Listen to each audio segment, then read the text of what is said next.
Doctor ortho Ayurvedic oil and capsule, अब दर्द भी घुटने टेकेगा।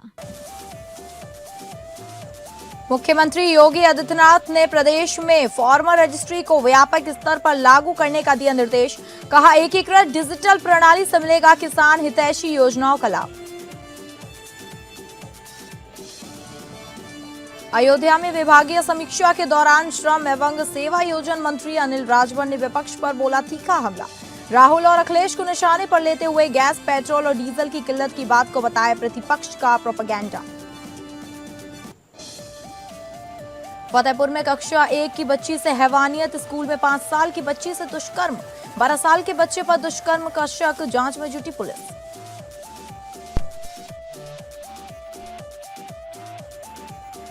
नमस्कार, आप सभी का स्वागत है उत्तर प्रदेश बुलेटिन में और मैं हूं आपके साथ अंकिता सिंह। शुरुआत करेंगे बुलेटिन की, जहां मुख्यमंत्री योगी आदित्यनाथ ने प्रदेश में फार्मर रजिस्ट्री को व्यापक स्तर पर लागू करने के निर्देश देते हुए कहा कि सभी किसानों का पंजीकरण प्राथमिकता के आधार पर सुनिश्चित किया जाए।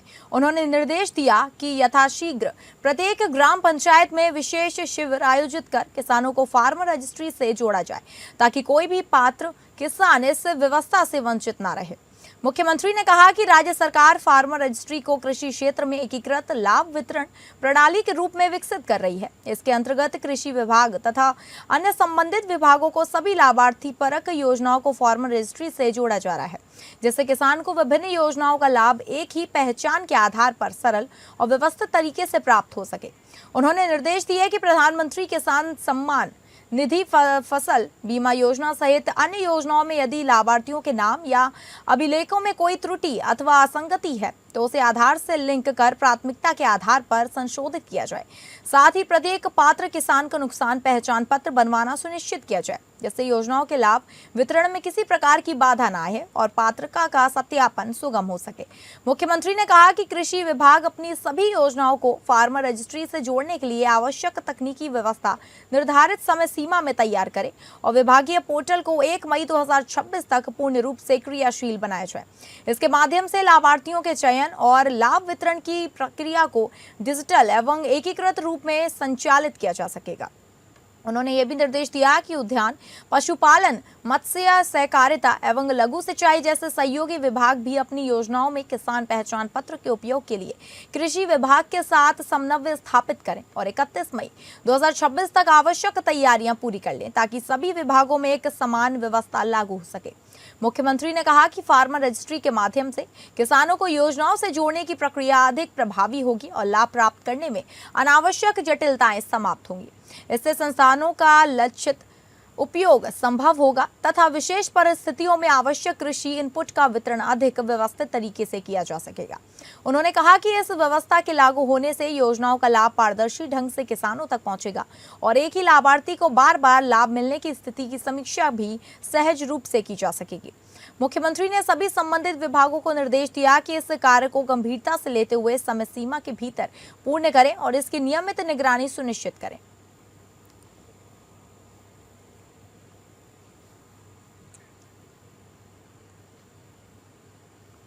अयोध्या में विभागीय समीक्षा के दौरान श्रम एवं सेवा योजन मंत्री अनिल राजभर ने विपक्ष पर तीखा हमला बोला। उन्होंने खास तौर पर राहुल गांधी और अखिलेश यादव को निशाना पर लेते हुए कहा कि गैस, पेट्रोल और डीजल को लेकर किल्लत की बात पूरी तरह प्रतिपक्ष का प्रोपेगेंडा है।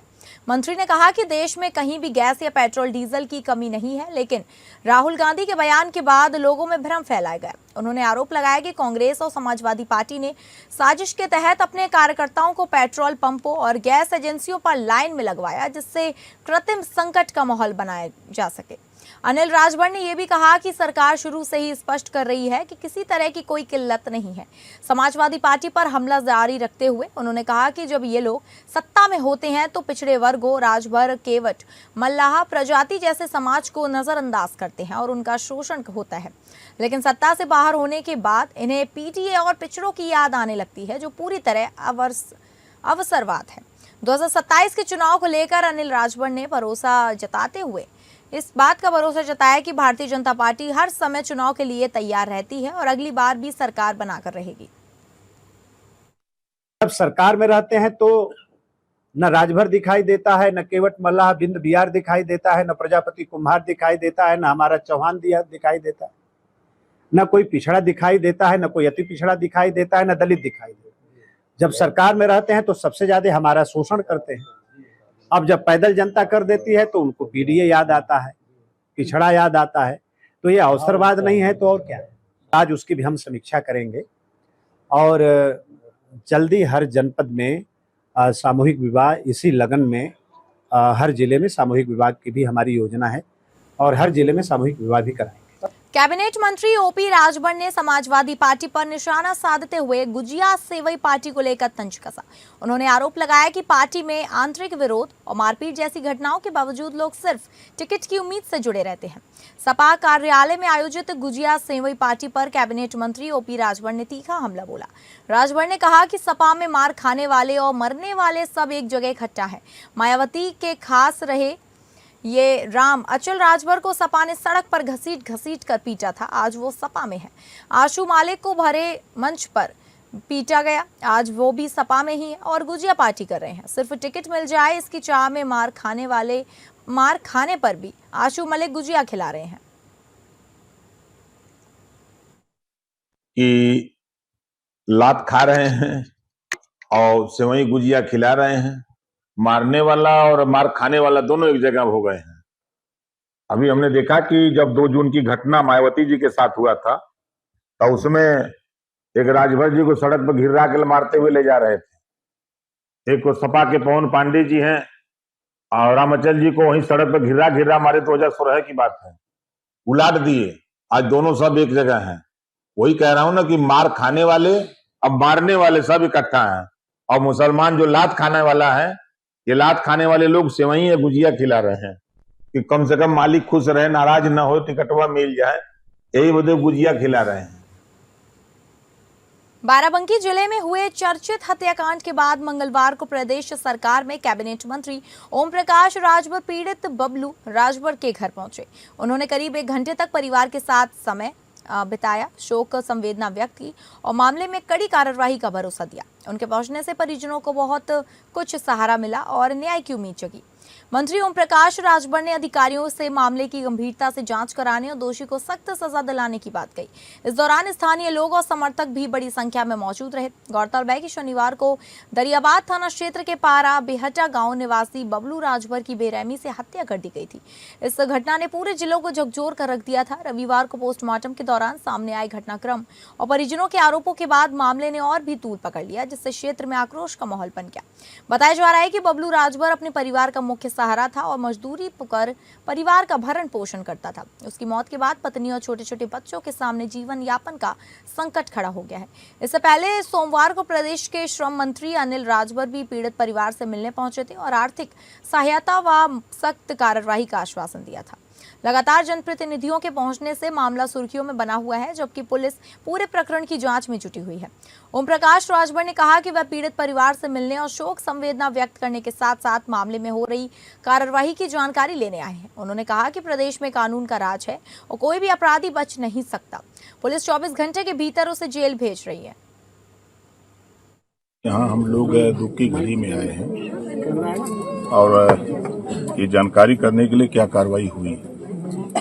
तो क्योंकि कानून का राज है, कानून के राज में कोई भी अपराधी अगर अपराध करता है तो 24 घंटे के अंदर पुलिस उसको जेल की सलाखों में पहुंचा दे रही है। यहाँ जो पीड़ित परिवार है जिनके बच्चे की साथ घटना घटी है, जब उनसे पूछा गया कि पुलिस ने जो कार्रवाई की है उससे आप संतुष्ट हैं, तो वो भी संतुष्ट हैं, गांव के लोग भी संतुष्ट। उत्तर प्रदेश के जनपद रामपुर में एसपी विद्यासागर मिश्रा का 2 दिन पहले तबादला हुआ है। इसके बाद उनके स्थान पर महाराजगंज से स्थानांतरित होकर रामपुर पहुंचे आईपीएस सोमेंद्र मीणा ने पुलिस कप्तान का चार्ज संभाल लिया है। रामपुर पहुंचे नवनियुक्त पुलिस कप्तान सोमेंद्र मीणा ने मीडिया से रूबरू होकर अपनी कार्यशैली को सामने रखा। उनका कहना था कि अपराधियों के खिलाफ सख्त एक्शन लिया जाए, वहीं नारी शक्ति को लेकर संजीदगी के साथ हर कदम उठाए जाएंगे। यही नहीं, अपराधों और गौकशी की घटनाओं को अंजाम देने वाले अपराधियों को किसी भी कीमत पर बख्शा नहीं जाएगा। को टास्क दिया जाएगा, संबंधित सभी पुलिसकर्मियों को ब्रीफ किया जाएगा कि अपना व्यवहार बहुत अनुशासित रखें, जन सुनवाई बेहतर करें, जो भी एप्लीकेंट आते हैं उनको सुनें और ससमय उसका निस्तारण करें। सभी थाना प्रभारियों के साथ में आगामी दिनों में एक क्राइम मीटिंग की जाएगी, जिसमें सभी को ब्रीफ किया जाएगा कि संगठित अपराध पर वो किस तरह से योजनाबद्ध तरीके से कार्य करेंगे और उस पर नियंत्रण स्थापित करेंगे। साथ साथ में जो हमारे टास्क एरिया होंगे वो मुख्यतः होंगे महिला संबंधी प्रकरण, जिनमें त्वरित कार्रवाई होगी। यदि ऐसा कोई भी प्रकरण आता है थाने पर उसका तुरंत संज्ञान लेते हुए उसमें सक्रियता से कार्रवाई की जाएगी। कानपुर पुलिस कमिश्नरेट की सेवाएं और भी बेहतर हो सके, इसके लिए कानपुर पुलिस को नई इनोवा वाहन डायल 112 के बेड़े में 19 गाड़ियां शामिल की गई। इससे किसी भी घटना में पुलिस को पहुंचने में आसानी होगी। सभी गाड़ियों को पुलिस कमिश्नर रघुवीर लाल ने हरी झंडी दिखाकर रिजर्व पुलिस लाइन से रवाना किया है। पुलिस कमिश्नर रघुवीर लाल ने कहा कि शहर में कोई भी घटना घटती हो, कोई भी इवेंट होता है तो पीआरवी का एक बड़ा योगदान होता है। हमारे पीआरवी के बेड़े में 19 गाड़ियां शामिल हो गई हैं। अब हमारे पास 190 गाड़ियां उपलब्ध हो चुकी हैं, क्योंकि पीआरवी 5 से 6 मिनट के अंदर घटनास्थल पर पहुंच जाती है। इसी को लेकर हमारे संवाददाता ने आईपीएस शिवा सिंह से खास बातचीत जानकारी ली। कानपुर में अपराधों को कम करने के लिए 112 में 19 और इनोवा वाहनों की बढ़ोतरी की गई है, जिसको लेकर के बातचीत करने के लिए हमारे साथ मौजूद हैं आईपीएस शिवा मैम। उनसे जानेंगे कि क्या कुछ खास होगा और किस तरीके से अपराधों पर अब नियंत्रण किया जाएगा। मैम, जो गाड़ियां अभी और 19 एड ऑन की गई हैं, इनको लेकर के क्राइम पर किस तरीके से अब 112 काम करेगी? देखिए, 112 का जितना भी डिप्लॉयमेंट शहर में होता है, बहुत ही स्ट्रैटेजिक रूप से एनालिसिस करके, जहाँ पे क्राइम की सूचनाएं आती हैं, जहाँ पर अन्य अपराध की सूचनाएं आती हैं, उनके हिसाब से किया जाता है। तो अब ये जो 19 की शक्ति, जनशक्ति जो हमारे पूरी फ्लीट में बढ़ी है, इससे हमें बहुत ज्यादा मदद मिलने वाली है। और टोटल अब हमारे पास 109 गाड़ियां हो गई हैं, जो त्वरित रिस्पॉन्स के माध्यम से अब हम क्राइम और क्रिमिनल्स को अच्छे से डील कर सकेंगे। जैसा कि आपने देखा कि अब जो है अपराधियों की खैर नहीं, क्योंकि और इसमें 19 वाहनों को और एड ऑन किया गया है। तो अब पुलिस जो है और तेजी से कार्य करेगी। जहां पर पहुंचने में पुलिस को 10 से 15 मिनट का समय लगता था और वाहनों की कहीं ना कहीं कमी देखी जाती थी, जिसको देखते हुए प्रशासनिक तौर पर गाड़ियों की और बढ़ोतरी की गई है। तो अब कहीं ना कहीं अपराधों पर अंकुश लगेगा। एपीएन न्यूज लिए कुणाल सिंह, कानपुर। खबर का रुख करेंगे, जहां उत्तर प्रदेश के फतेहपुर जिले में एक सनसनीखेज मामला सामने आया है, जो धरती पर मानवता को शर्मसार कर देने वाला है। जहां केजी की मासूम बच्ची से हैवानियत की गई और आरोपी विद्यालय का ही पढ़ने वाला 11 से 12 वर्ष का किशोर है। राधानगर थाना क्षेत्र के प्राइवेट विद्यालय में 5 साल की मासूम बच्ची से दुष्कर्म की वारदात को अंजाम दिया गया। मासूम बच्ची की हालत खराब देखते हुए परिजनों ने हॉस्पिटल में भर्ती कराया गया, जहां चिकित्सकों ने बच्ची को भर्ती कर उसका इलाज करने में लगे हुए हैं। जबकि इस मामले में एसपी अभिमन्यु मांगलिक ने बताया कि एक 5 साल की छात्रा जो कि स्कूल गई थी, जिसके प्राइवेट पार्ट से ब्लड आने से परिजन उसे ले जाकर हॉस्पिटल में दिखाया, जहां चिकित्सक ने बच्ची के साथ गलत कृत्य होने की बात कही, जिसकी जानकारी परिजनों ने थाने में दी। पुलिस फोर्स मौके पर पहुंचकर जांच पड़ताल की, लेकिन बच्ची आरोपी को नहीं पहचान पा रही थी। इस घटना को अंजाम देने वाला आरोपी 11 से 12 साल का छात्र हो सकता है, लेकिन उसे अभी तक पहचान नहीं किया जा सका है। पास्को एक्ट की धाराओं में मुकदमा दर्ज कर कार्रवाई की जा रही है। बच्ची को मेडिकल परीक्षण के लिए भेज दिया गया है। कल देर रात्रि एक प्रकरण थाना राधानगर में आया था, जिसमें एक बच्ची के परिवारजन आते हैं वहां पर थाने पर। उनके द्वारा ये बताया जाता है कि उनकी जो 5 वर्षीय बेटी है, वो खंबापुर क्षेत्र में स्थित एक प्राइवेट स्कूल में, जो प्राइमरी स्कूल है, जो 8वीं क्लास तक जिसमें बच्चे जाते हैं, उसमें पढ़ती थी। और उस दिन कल ही दोपहर को जब आती है तो वो शिकायत करती है कि उसकी कुछ प्राइवेट पार्ट में परेशानी हो रही है, दिक्कत हो रही है। यही बात सुनकर उसके घर वाले उसको डॉक्टर के पास लेके जाते हैं। उसका जो आंतरिक परीक्षण है वो होता है, तो डॉक्टर के द्वारा उसमें कुछ दवाइयाँ लिखी जाती हैं और उनको डिस्चार्ज कर दिया जाता है। बदायूं जिले के थाना उजानी क्षेत्र के बरेली मथुरा हाईवे पर दहेमू पुलिया के पास एक दर्दनाक सड़क हादसा हो गया, जहां डबल डेकर बस और पिकअप वाहन के बीच आमने सामने की भीषण भिड़ंत हो गई। हादसा इतना जबरदस्त था कि पिकअप में सवार थाना उजानी क्षेत्र के सावंती नगला गांव के रहने वाले 42 वर्षीय दुर्गेश व राजस्थान के रहने वाले 30 वर्षीय दिनेश की मौके पर ही मौत हो गई। जबकि पिकअप में सवार जनपद बरेली के थाना आंवला क्षेत्र के नंदगांव के रहने वाले 38 वर्षीय महेश व जनपद मऊ के 30 वर्षीय नीबू लाल गंभीर रूप से घायल हो गए। परिजनों ने बताया कि वह सड़क बनाने वाली कंपनी में काम कर रहे थे। प्रत्यक्षदर्शियों के अनुसार दोनों वाहनों की टक्कर इतनी भीषण थी कि आवाज सुनकर आसपास के लोग मौके पर पहुंच गए और राहत बचाव कार्य शुरू किया। सूचना मिलते ही पुलिस भी घटनास्थल पर पहुंच गई और घायलों को तुरंत इलाज के लिए राजकीय मेडिकल कॉलेज भिजवाया गया। पुलिस ने मृतकों के शवों को कब्जे में लेकर पोस्टमार्टम के लिए भेज दिया है। हादसे के बाद कुछ समय के लिए मार्ग पर यातायात बाधित रहा, जिसे पुलिस ने कड़ी मशक्कत के बाद सुचारू कराया। घटना के बाद मृतकों के परिजनों में कोहराम मच गया है। पुलिस मामले की जांच कर रही है और हादसे के कारणों का पता लगाने में जुटी है।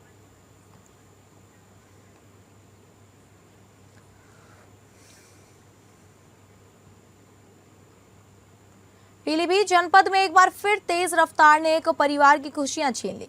कलीनगर पूरनपुर मार्ग पर आधी रात एक दर्दनाक सड़क हादसे में 26 वर्षीय युवक की मौत हो गई। हादसे के बाद इलाके में सनसनी फैल गई और परिजनों में कोहराम मच गया।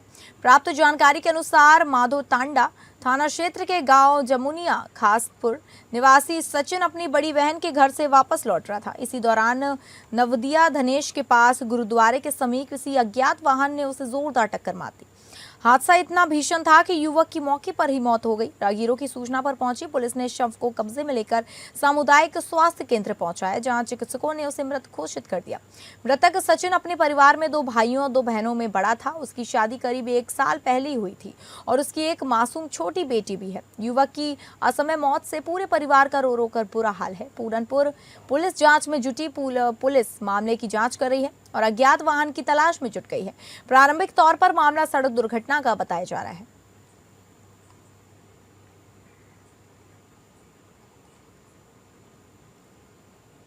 पीलीभीत के बीसलपुर में बीती 27 मार्च को जमीनी विवाद में खेत पर 2 पक्षों में तलवार और लाठियों से जमकर मारपीट हुई, जिसमें एक पक्ष के रवि के सिर में गंभीर चोटें आई, जिनका इलाज के लिए बीसलपुर सरकारी अस्पताल ले जाया गया, जहां डॉक्टरों ने गंभीरता देखते हुए पीलीभीत जिला अस्पताल रेफर कर दिया, जहां से परिजन उनको बरेली के प्राइवेट अस्पताल लेकर गए, जहां 31 मार्च को उनकी इलाज के दौरान मौत हो गई।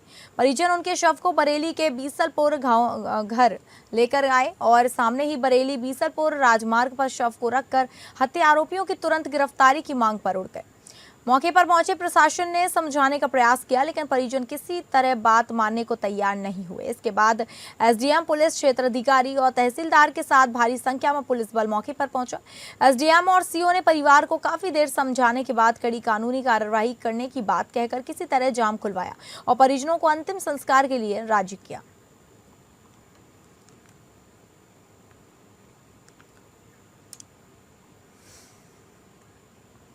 इलाहाबाद हाईकोर्ट ने हत्या के एक मामले में 37 साल से सजा के खिलाफ उच्च अदालत में अपील का निपटारा न होने के मामले को गंभीरता से लिया है।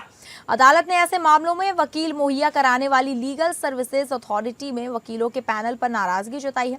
इस मामले में न्यायमूर्ति सिद्धार्थ वर्मा और न्यायमूर्ति प्रशांत मिश्रा एक की खंडपीठ ने वकील आलोक रंजन मिश्र को बचे हुए दोषी की अपील पर बहस करने के लिए न्याय मित्र नियुक्त किया है। गौरतलब है कि हत्या के इस मामले में दोषी ठहराए गए प्रयागराज के फूलपुर निवासी 4 लोगों में से 3 भगवान दीन, गुरु दीन और रामदीन की मौत भी हो चुकी है। इलाहाबाद हाईकोर्ट ने 1988 से लंबित पड़ी एक क्रिमिनल अपील का अब तक निस्तारण न होने पर चिंता जताई। कोर्ट ने कहा कि लीगल सर्विसेज अथॉरिटी ने ऐसे वकील को पैनल में कैसे शामिल कर लिया जो 2 जगहों पर प्रैक्टिस करता है।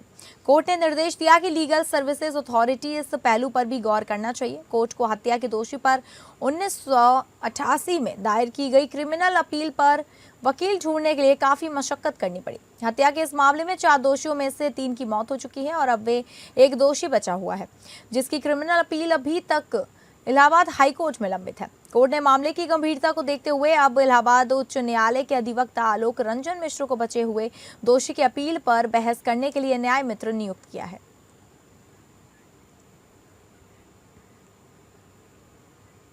तो फिलहाल उत्तर प्रदेश बुलेटिन में बस इतना ही। नमस्कार।